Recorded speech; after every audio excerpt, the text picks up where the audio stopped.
Buenas noches, este es su programa Los Abogados Opinan de la revista jurídica El Foro de Baja California. Este programa lo transmitimos martes a martes de 20 a 21 horas en el canal 123 digital de Cable Más de la cadena PSN. También tenemos una dirección de internet donde usted nos puede ver y escuchar, www.psntv.info. Por radio también nos puede seguir en la frecuencia 1030 de amplitud modulada. Hoy tenemos como invitada a la señora licenciada magistrada Zulema Morsi Gutiérrez, magistrada de Sala Superior en el Tribunal de Justicia Fiscal y Administrativa. Buenas tardes, abogada. Gracias por estar con nosotros. Al contrario, muchísimas gracias a ustedes. Es un placer estar aquí en esta tierra de Baja California, en particular en esta ciudad tan acogedora, tan prodigiosa como lo es Tijuana. Sabemos que, señora magistrada, que usted estuvo en su momento presidiendo Sala aquí en Tijuana. Sí, efectivamente, participé como integrante en la segunda Sala Regional del Noroeste 1, aquí con sede en Tijuana, en Baja California, del Tribunal Federal de Justicia Fiscal y Administrativa. Realmente fue una experiencia muy enriquecedora por el tipo de asuntos, las particularidades que se ven en esta región con tanta actividad económica y que además pude constatar la creatividad y la aportación que hacen al foro precisamente jurídico los abogados, los juristas de esta región. Actualmente en Sala Superior, ¿cuál es la diferencia? Así a grandes rasgos, porque pues las personas que nos ven va a decir, ¿es la misma, es diferente? ¿Cuál es su función en Sala Superior? Bien, bueno, en principio este Tribunal Federal de Justicia Fiscal y Administrativa, por disposición constitucional, tiene la competencia para dirimir los conflictos que se suscitan entre la administración pública y los particulares. La competencia es muy amplia, prácticamente abarca todos los actos y resoluciones de la administración pública federal. Hay algunos temas que no son de nuestra competencia, pero realmente es una competencia muy amplia en materia fiscal y administrativa federal. El tribunal, la competencia se despliega en todas las regiones del país, precisamente para que la justicia sea más incluyente y se acerque a todos los gobernados. La diferencia entre la sala superior y la sala regional no es que nosotros revisemos o seamos en términos de instancia una instancia superior a las salas regionales, no. La competencia se distribuye y tenemos una competencia diferenciada de la sala regional en lo que toca tratados, a todo lo que tenga que ver con tratados internacionales. Cualquier norma, cualquier juicio en el cual el particular, el actor, haga valer que se viola en su perjuicio alguna disposición contenida en un tratado internacional o comercial, inclusive tratados de doble tributación, son competencia de la Sala Superior. Aquellos asuntos que también por cuantía exceden los más de 110 millones de pesos conoce la Sala Superior, y es ciertos asuntos con características especiales que por su importancia y trascendencia es necesario que la Sala Superior interprete por primera vez alguna disposición o, en su caso, jurisprudencia, a efecto de definir un criterio, emitir jurisprudencia para efecto de que haya, digamos, una directriz respecto a la uniformidad de criterios que deben de tomar en cuenta las salas regionales. ¿Ejercitan, igual que la Corte, la facultad de atracción? Correcto, sí. ¿Sí? Exactamente. ¿Cuántos miembros integran la Sala Superior? Somos 13 magistrados en la Sala Superior, 11 realizan funciones jurisdiccionales y 2 magistrados integran la Junta de Gobierno y Administración. El tribunal tiene 2 órganos de gobierno. Bueno, el órgano supremo de gobierno es el pleno ampliado, que somos los 13 magistrados. Pero existe una Junta de Gobierno y Administración que es la encargada de lo relativo a la administración, disciplina, vigilancia y carrera jurisdiccional. La Junta de Gobierno y Administración se integra por 5 magistrados, de los cuales uno es el presidente del tribunal, que preside tanto la Junta de Gobierno como el pleno jurisdiccional, donde únicamente se ven los asuntos. Están separadas las funciones jurisdiccionales y funciones administrativas a efecto de que sean más eficientes. Entonces, en la Junta de Gobierno se integra por el presidente 2 magistrados de la Sala Superior. Si le dije que en el Pleno jurisdiccional somos 11 nada más que vemos el Pleno jurisdiccional, más los 2 de Sala Superior que están en la Junta de Gobierno, y además la Junta tiene 2 magistrados representantes de salas regionales. Esta es la composición, en concreto somos 13, 11 realizando funciones jurisdiccionales y 2 magistrados de sala superior realizando funciones administrativas. Cuando hablamos de función jurisdiccional, para que la gente ya que es el público, es muy general, son los que están resolviendo los conflictos, ¿verdad? Pero no quiero distraerla en el tema para el cual la hemos invitado. El tema es control difuso de constitucionalidad, de convencionalidad, un nuevo paradigma constitucional. Adelante, abogada, ¿qué nos dice al respecto? Sí, gracias. Precisamente derivado de la reforma, hace algunos años, la reforma de junio de 2011 del artículo 1 constitucional en materia de derechos humanos, podemos hablar que estamos ante la presencia de un nuevo paradigma constitucional. Hay un parteaguas, un antes y un después de la forma de concebir el derecho derivado de esa reforma constitucional. Cambian la forma o el presupuesto de validez de las normas jurídicas, ya no es suficiente para que hayan cumplido con el proceso legislativo para considerarlas que son válidas o congruentes con el sistema constitucional. Y precisamente se modifica el sistema de fuentes del derecho, del sistema jurídico mexicano. Hay nuevos principios que debemos de considerar los juzgadores al momento de analizar los casos concretos y emitir una sentencia. Se establecen pautas interpretativas obligatorias para todos los juzgadores y también obligaciones muy específicas para las autoridades y realmente podemos decir que esta reforma constitucional viene a dar un cambio en la forma de determinar, de analizar el derecho para todos los operadores jurídicos, es decir, tanto los académicos, los investigadores, los maestros, los abogados litigantes y por supuesto todas las autoridades, incluidas las autoridades que realizan funciones formal o materialmente jurisdiccionales, es decir, las autoridades que interpretan el derecho, es decir, emiten sentencias. Ese es el nuevo paradigma constitucional. Ya debemos ver el derecho de otra manera y también la justicia.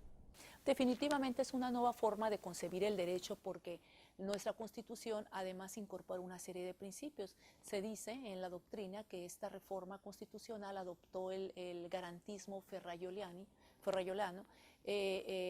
o la teoría ferrayoliana en el sentido de que una cosa son los derechos y otras cosas son las garantías. La persona es el eje central alrededor del cual se mueve todo el sistema jurídico.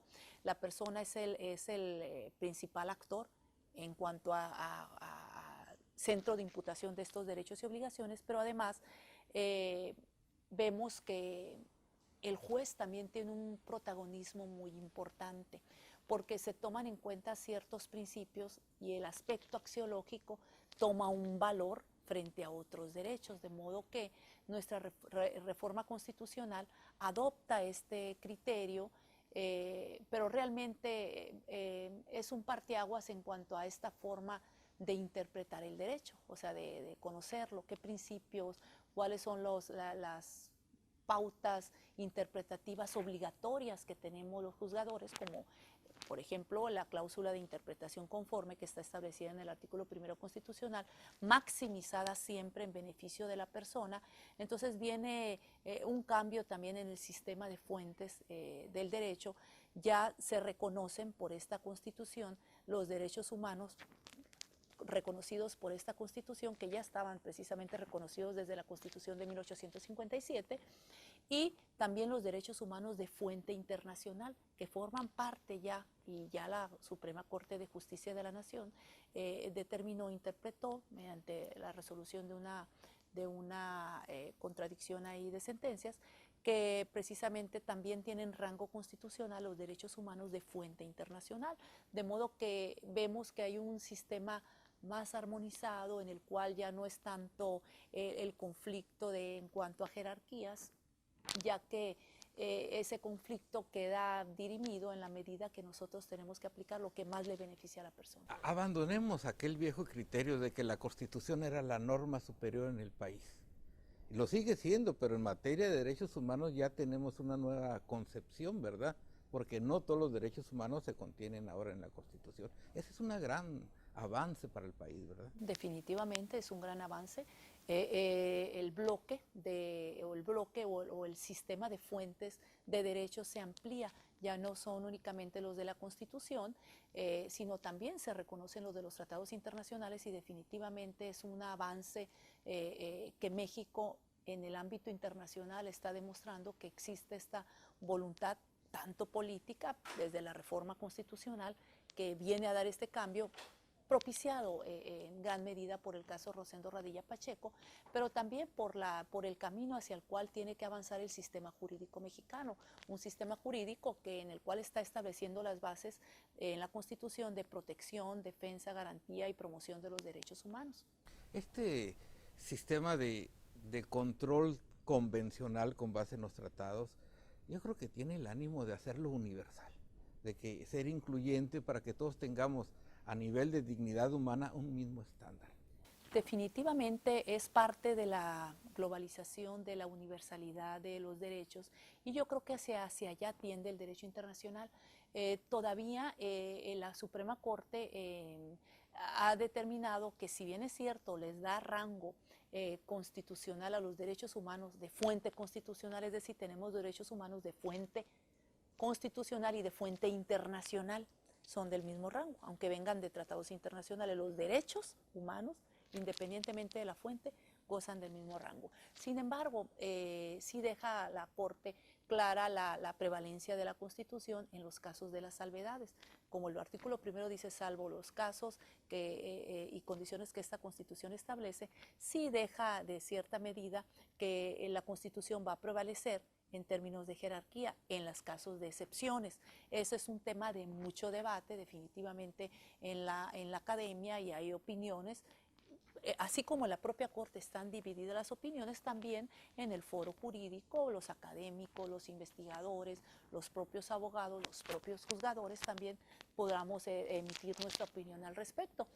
Y creo que sí, hacia allá va el derecho, hacia esa universalidad, parte de la misma globalización. Yo preguntaba hace unas horas, hemos visto cómo ha ido evolucionando, avanzando este tema de los derechos humanos y esta apertura en el ámbito comercial, en el ámbito reconocimiento, en el ámbito legislativo a nivel constitucional, el sometimiento de México a finales del 99, a partir del año 2000, a la jurisdicción contenciosa de la Corte Interamericana de Derechos Humanos.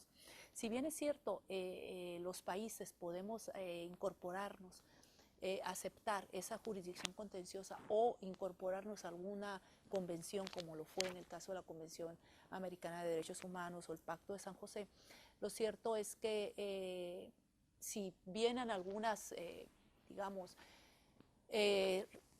sentencias en contra de México, ¿qué es lo que pasa? Bueno, pues puede decir México, me salgo, siempre no quiero estar en este sistema interamericano, dando por ejemplo, pero realmente la sanción para este país en el ámbito internacional sería más grave que simplemente salirte de una convención por no quererla cumplir. Las sanciones en el ámbito internacional es precisamente que no se da esa confianza a los países, que hay restricciones comerciales, arancelarias en el ámbito internacional. Entonces las sanciones al país son mucho más graves.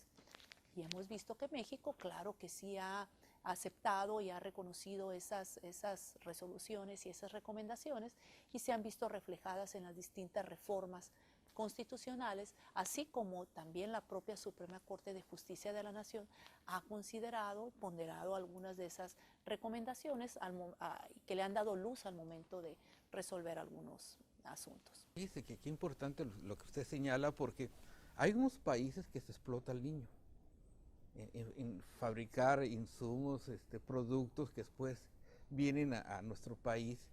Entonces, a raíz de la observancia de los tratados internacionales, los castigos a esos países que no respetan los derechos humanos internamente las sanciones económicas vendrían y no te consumo tus productos, ¿verdad? Y eso es muy importante, la dignidad del ser humano.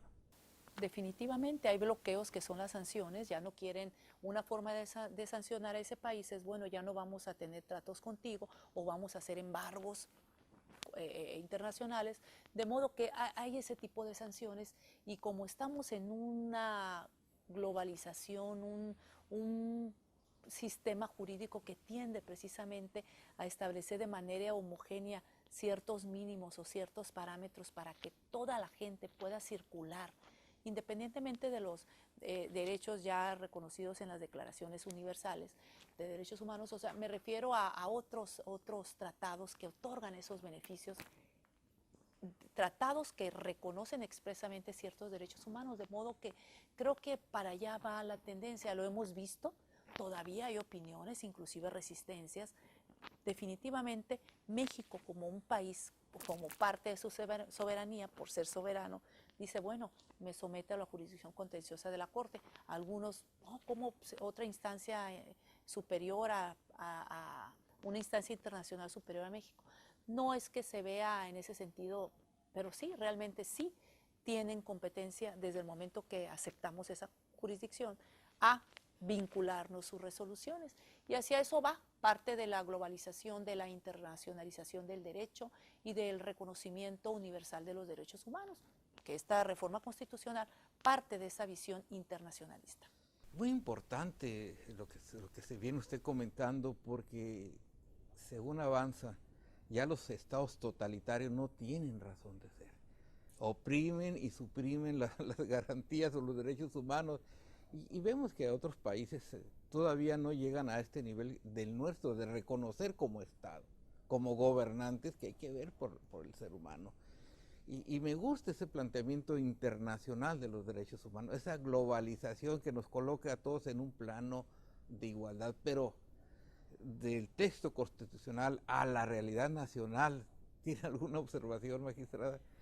Porque veo, por ejemplo, en la sociedad, ¿verdad? Las policías bueno, no quiero agregar más. Pues alguna observación, pues bueno, realmente como le dije hay diferentes opiniones, algunos que parten, digamos, de ciertos criterios o ciertas ideologías. En este caso yo creo que sí ha sido muy positivo y es parte de la, digamos, de la cultura, de la legalidad que nos estén poniendo en primer renglón los derechos humanos y a la persona como centro del eje a través del cual circula todo el sistema jurídico mexicano. Y la importancia de esto es que cuando un juzgador defiende el derecho humano de una persona, también está defendiendo el derecho humano de todos. En esto radica la importancia de esta reforma, la reinterpretación que hace la Suprema Corte de Justicia de la Nación al artículo 133 constitucional con relación a la reforma al artículo primero, precisamente para que desde primera instancia estemos nosotros cumpliendo con esa obligación constitucional de garantizar garantizar los derechos humanos, proteger y respetar los derechos humanos. Lo dice a todas las autoridades del Poder Ejecutivo, Poder Legislativo, Poder Judicial, autónomos inclusive, pero en particular los jueces, tanto por esa reinterpretación que hace la Corte como de la propia Convención Americana de Derechos Humanos en los artículos 1 y 2, se desprende esa obligación para todas las autoridades de hacer lo necesario para hacer efectivos esos derechos humanos. Y en consecuencia, en este rubro jurisdiccional, como somos órganos que somos parte del Estado mexicano, somos considerados jueces interamericanos, que tenemos un sistema interamericano al cual tenemos que sujetarnos y tomar en cuenta ciertas fuentes del derecho nacional, fuentes del derecho internacional, ciertos principios. En esa medida nosotros, juzgadores, también estamos obligados a hacer lo propio para garantizar y hacer que se respeten y prevalezcan los derechos humanos. Hábleme un poquito del Tribunal Interamericano de Derechos Humanos, porque en ese sistema de cúspide, que era primero nuestra Constitución y por último la decisión de la Suprema Corte de Justicia, hoy vemos que algunas decisiones pueden ser sometidas a análisis ante un tribunal extranjero, supra al nuestro? Bueno, realmente la intérprete última en materia de convencionalidad, de control de convencionalidad, la intérprete última de la Convención Americana de Derechos Humanos es la Corte Interamericana de Derechos Humanos. La Corte Interamericana resuelve asuntos que se le presentan en contra de alguno de los estados miembros de esta convención. México es uno de los países que forma parte del Pacto de San José y que se sometió a la jurisdicción contenciosa de la Corte Interamericana de Derechos Humanos. El procedimiento, bueno, la Corte emite resoluciones en contra de México, Chile, Argentina, Perú, Panamá, etcétera, los que sean parte de esta convención. Y todas las resoluciones de la Corte Interamericana son vinculantes para todos los Estados miembros, es decir, si la Corte Interamericana emite una resolución en contra de México o en contra, por ejemplo, de Chile, todas esas consecuencias son para todos porque formamos parte de un sistema, es decir, la forma de interpretar, de concebir la Convención Americana de Derechos Humanos, que precisamente tiene como objetivo garantizar esa protección de los derechos humanos, esas pautas interpretativas son obligatorias para todos. Entonces, anteriormente la Suprema Corte de Justicia de la Nación decía que son vinculantes cuando van dirigidos hacia México y son orientadores cuando la Corte Interamericana resuelve en contra de otro país. Recientemente ya cambió la postura diciendo, tal como ya lo venía diciendo la Corte Interamericana de Derechos Humanos, que son obligatorias. Es decir, en cada caso concreto emiten una sentencia que emiten, digamos, una jurisprudencia, que es parte de las fuentes del derecho que los juzgadores debemos de tener presente. Es decir, en materia de sistema interamericano es la Convención Americana, los propios protocolos de la Convención Americana, la jurisprudencia de la Corte Interamericana de Derechos Humanos. Entonces, todo esto, digamos, son las fuentes del derecho en el sistema interamericano que aparte nosotros, los juzgadores, tenemos que tomar en cuenta también nuestro sistema jurídico nacional. Somos jueces interamericanos que vamos a realizar control de convencionalidad, es decir, de los tratados internacionales que contengan derechos humanos, difuso. ¿Por qué? Porque no somos la Corte Interamericana. Todos los que hagamos un control de convencionalidad vamos a hacer ese control de convencionalidad difuso, pero la intérprete última es la Corte Interamericana.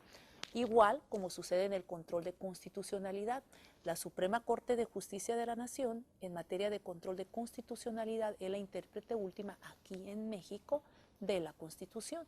Nosotros podríamos hacer un control difuso o extenso. Nosotros, me refiero al Tribunal Federal de Justicia Fiscal y Administrativa o cualquier juez local o cualquier tribunal administrativo, pero al final la intérprete última es la Corte en materia de constitucionalidad, igual la Corte Interamericana en materia de convencionalidad, que de hecho este tema del control de constitucionalidad difuso, es decir, la posibilidad de que lo realizaran otros órganos, de hecho, viene desde la Constitución de 1857, en el artículo 126, que ya establecía, se retomó tal cual en el artículo 133 constitucional, ya venía desde el 126 de la Constitución de 1857, se retoma en la actual. Pero ¿sabía usted que la Corte nos tenía prohibido a los jueces del fuero? Ah, perdón, que le interrumpí. Precisamente a eso voy, sí, efectivamente. Desde el momento que el 133 ya establecía la obligación para los jueces locales de abstenerse de aplicar sus constituciones o leyes locales cuando las consideran contrarias a la Constitución. Esto es lo que en la doctrina consideraban el control que la Constitución ya permitía, facultaba y te obligaba, de hecho, a realizar ese control de constitucionalidad, es decir, no apliques ni tu constitución local ni otras leyes que sean contrarias a la Constitución. Pero la Corte precisamente interpretó que esa disposición del 133 no debería de ser interpretada de esa manera, porque históricamente estaba reservado ese análisis y ese control a la Suprema Corte de Justicia de la Nación, excluyendo a todos los otros tribunales. Hacían alusión a la Constitución antes de esa reforma, que era facultad de los tribunales federales conocer, ¿verdad?, de violaciones en aquel tiempo a garantías constitucionales. Sí, antes se cambia. Y eso era el criterio que usaban para no permitir a los jueces del fuero común y ni a otros tribunales como los laborales o los administrativos hacer un control difuso de la Constitución. Es decir, yo se lo platico porque en mis épocas de juez civil, la Corte, a través de sus tribunales, nos decía que solamente debíamos decidir cuestiones de mera legalidad, aplicando el Código de Procedimiento Civil, el Código Civil, y si por ahí había una contradicción con una garantía constitucional de aquella época, que se lo dejáramos. Así es. Siempre y cuando la parte que se sintiera afectada acudiera al juicio de amparo. Y esto creaba un gran problema, porque al nosotros aplicar un artículo del fuero común o del ordenamiento común, al aplicarlo obligábamos a la otra parte a acudir al juicio de amparo indirecto y un juicio de amparo contra ley. Y era un problema, porque lo que duraba la sustanciación del juicio aquí en Tijuana, más la revisión que se iba en aquellas épocas a la Suprema Corte, estábamos hablando de años, y se entorpecía mucho la administración de justicia, y algunos abogados por ahí lo usaban para precisamente dilatar los procedimientos. Afortunadamente, como usted lo dice, el control difuso de la Constitución es algo que debió estar en su momento y que ahora afortunadamente ya se reconoce. Así es, sí, de hecho, platica usted y se me vienen muchas ideas, muchas cosas que hay que comentar de este tema, que por cierto yo considero que en el 133, como ya estaba establecido, el 133 no te limita a dejar de aplicar aquellas, te dice que no apliques ninguna disposición que sea contraria a la Constitución, ninguna disposición que esté en las leyes locales o en la Constitución local. Pero no te limita a que sea en materia de derechos humanos. Entonces la reinterpretación que hace la Corte al 133 con relación al primero y a las otras, el 103, 104, 105, sí limita a que el control de constitucionalidad sea sobre normas o en materia de derechos humanos. Sin embargo, en mi opinión, el 133 no te limita, de modo que debería de interpretarse en todo su alcance jurídico. Ese es. Curiosamente, como usted lo menciona, el 133 es anterior a la consideración de derechos humanos, es decir, se reforma el artículo primero, el 103 y el 107, el primero para la cuestión de incorporar los derechos humanos que se encuentran plasmados en los convenios, y el 103 y 107 para darle competencia a los tribunales de la Federación vía amparo indirecto, conocer de violaciones a los derechos humanos, no solamente consagrados en la Constitución, sino en los tratados. Esa es la reforma a grandes rasgos, pero el artículo 133 no se toca, no, ni se ha tocado. Se reinterpreta nada más. De hecho, se reinterpreta a la luz de los principios del primero, que para mí se debió haber interpretado en todo su alcance jurídico, por las razones que di. Fíjese, de hecho, sí, diga, adelante, por favor. No, bueno, de hecho, podríamos decir que con esta reforma, desde primera instancia, la justicia constitucional llega a las personas sin necesidad de esperarse a que llegue a los órganos del Poder Judicial de la Federación, que al final tendrán la última palabra en el tema de constitucionalidad definitivamente. Por un lado, es una ventaja. Que desde el principio también seamos garantes de eso y estemos atentos a advertir cualquier violación a algún derecho humano.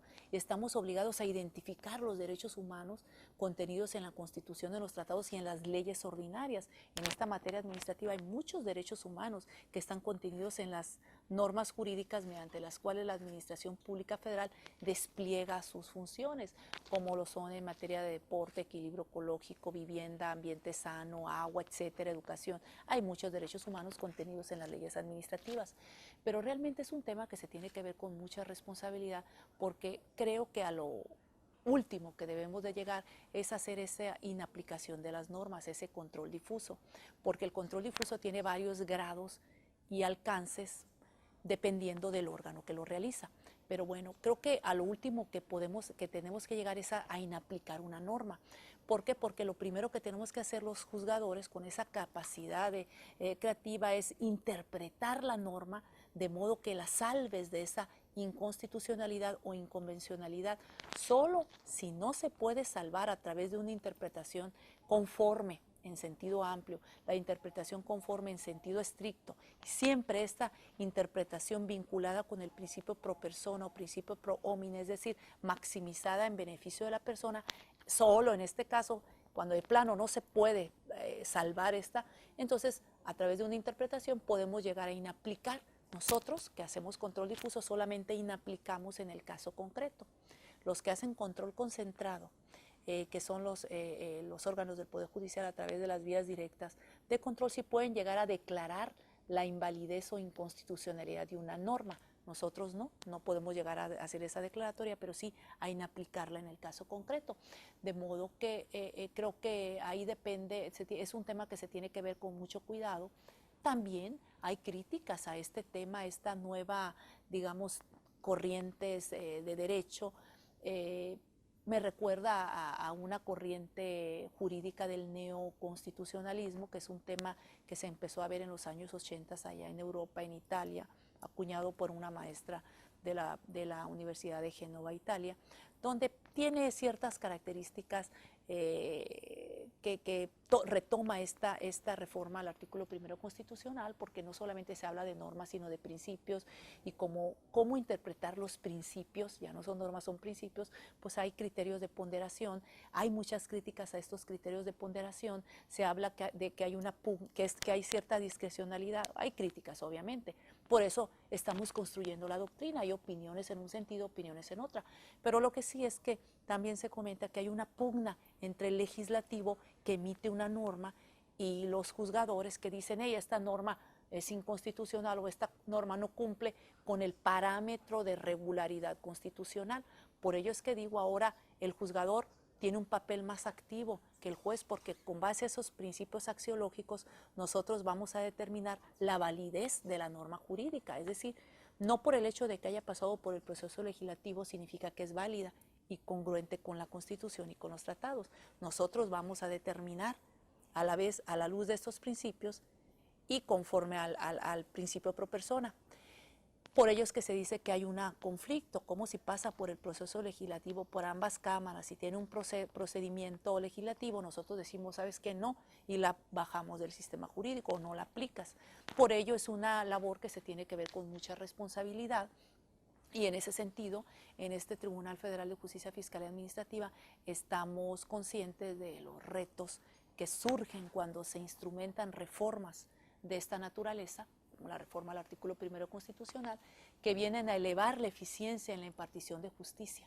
Ya nos comentó que lo están aplicando, lo están observando en el Tribunal de Justicia Fiscal y Administrativa. Una última reflexión sobre el tema, ya para despedirnos, porque lo están llamando. Sí, bueno, realmente es un tema que le comenté que todos los magistrados de este Tribunal Federal de Justicia Fiscal y Administrativa, todos los funcionarios jurisdiccionales, estamos conscientes de la importancia y que tenemos que ver con mucho cuidado estas reformas.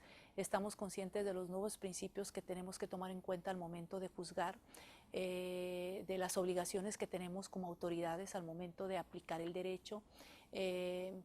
Por ello, como servidores de la justicia, yo sí aprovecho esta oportunidad para reiterarle a la sociedad que estamos estamos capacitando a todo el personal del tribunal. Se han dado ciertos cursos de capacitación en materia de derechos humanos, de identificar los tratados internacionales que contienen esos derechos humanos y precisamente para ser congruentes con esas obligaciones derivadas del artículo primero constitucional, de los tratados internacionales que contengan derechos humanos, y también, claro que sí, con el artículo 17 constitucional, de hacer nuestro mejor papel, responsables con la sociedad, de tomar con cuidado y muy en serio estas nuevas funciones y definitivamente, como le dije, cumplir con los postulados del artículo 17 en cuanto a una justicia completa, pronta, expedita e imparcial, y por supuesto con mucha responsabilidad y cuidado, ver el tema del control constitucional, tomando siempre como eje y centro articulador de todos los derechos a la persona y sus derechos, y también, por supuesto, las garantías, que son los mecanismos para hacer efectivos esos derechos. Muy importante la observancia de los derechos humanos y más en materia fiscal, porque se tiene golpeado mucho al ciudadano, ¿no? Bueno, magistrado, ya le agradecemos su presencia, el que haya tomado un tiempo para venir con nosotros. Sabemos que viene de la Ciudad de México y que su agenda es complicadísima. No, al Muy contrario. amable. Muchísimas gracias, al contrario, y sigo atenta. Y me dio mucho gusto conocerlo, señor Pacheco. Al contrario. Bien, es hora de despedirnos. Fue una charla bastante agradable con la magistrada Zulema Morsi Gutiérrez, magistrada de Sala Superior en el Tribunal de Justicia Fiscal y Administrativa. A nuestro público lo invitamos para que el próximo martes nos sintonice el nuevo programa de corte jurídico y de interés general. Hasta entonces, buenas noches. Buenas noches, gracias.